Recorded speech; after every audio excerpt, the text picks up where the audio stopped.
de gente alquiló este espacio y lo vio y dijo, uy, esto era un solar, además estaba todo lleno de escombros, esto era el Clot, y decidieron que querían hacer aquí un espacio como está ahora. Lo imaginaron y aquí está.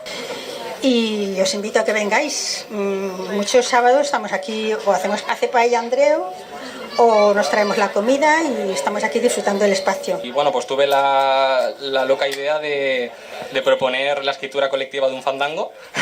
Ha resultado bastante guay y nada, nos ha servido para aprender la historia y la evolución, el conflicto también que hubo aquí en el barrio, en el Cabañal, conocer más en profundidad el proyecto de Cabañal Horta y trabajar en horizontal y en colectivo.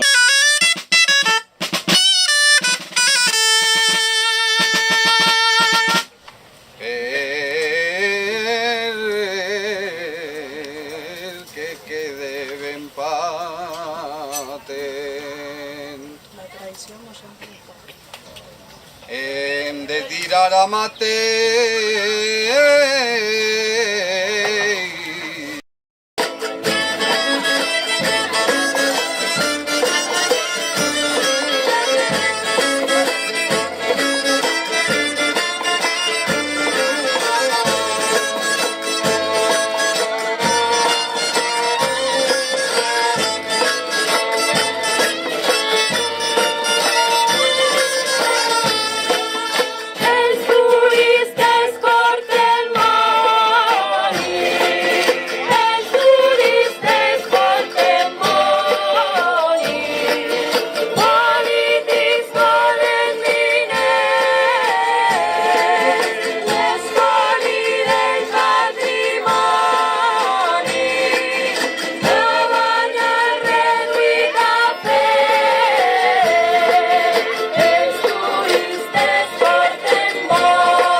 Ante ello, desde Bellas Artes queremos recordar que toda la belleza finalmente se enraiza en la tierra y en la gente que lo habita, y que finalmente son los lugares los que hacen a la gente que aquí está.